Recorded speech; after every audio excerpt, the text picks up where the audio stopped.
এই ঈদে কেমন গেল বাংলা সিনেমার বক্স অফিস? কোন সিনেমা মাতালো আর কোনটা হারিয়ে গেল হাওয়ায়?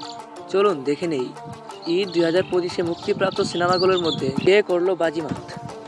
সবার আগে বলতেই হয় শাকিব খান ও জয়া আহসান অভিনীত তাণ্ডব এর কথা।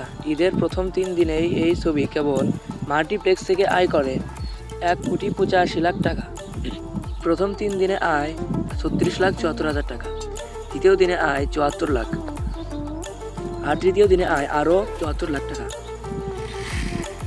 দেশের প্রায় সব মাল্টিপ্লেক্সে ছিল হাউসফুল শো।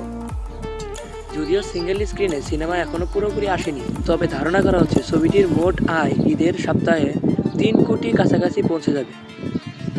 তাণ্ডবের অ্যাকশন, গল্প আর অভিনয় সব মিলিয়ে দর্শকদের বেশ ভালো লেগেছে। বিশেষ করে সাকিব জয়া জুটি ছিল সোশ্যাল মিডিয়ায় বেশ আলোচনা। অন্যদিকে ইনসাফ, টগর, উৎসব, নীলচক্র, এশা মার্ডার এই ছবিগুলো ঈদে মুক্তি পেয়েছে, তবে এখন পর্যন্ত তাদের আয়ের নির্দিষ্ট কোনো তথ্য পাওয়া যায়নি।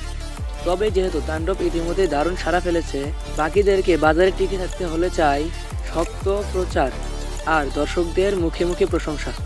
আপনি কি তাণ্ডব দেখেছেন? কেমন লেগেছে? আর কোন ছবি ঈদে আপনার পছন্দের তালিকায় ছিল? কমেন্টে জানান।